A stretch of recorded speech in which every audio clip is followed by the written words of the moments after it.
In this month's News and Review, ASIC consults on raising competence standards in financial advice, APRA releases a finalized guide to combat cybersecurity threats, and the life insurance code faces a major overhaul.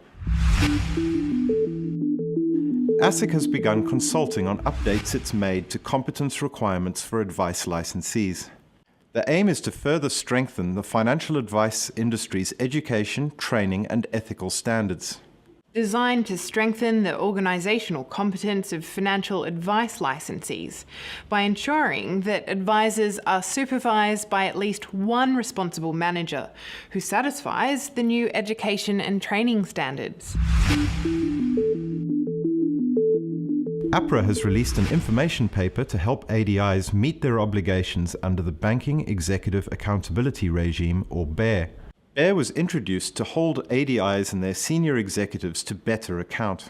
It came into force for the major banks in July this year, and it'll take effect for the others from July 2019.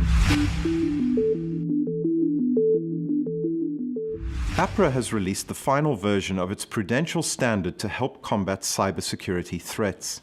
Prudential Standard CPS 234, Information Security, requires its entities to clearly define information security-related roles and responsibilities, maintain an information security capability that takes potential threats into account, implement and monitor protection controls, and immediately notify APRA of any information security incidents.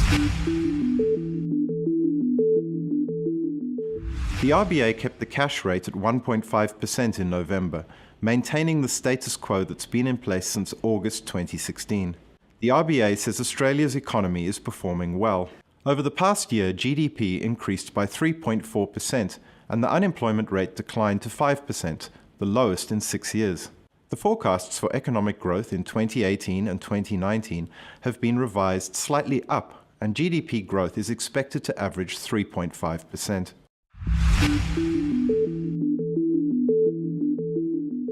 A proposed radical overhaul of the Life Insurance Code of Practice has been released for public consultation. The voluntary code applies to life insurers belonging to the Financial Services Council. The overhaul aims to improve standards around product design, sales underwriting, customer service, and complaints.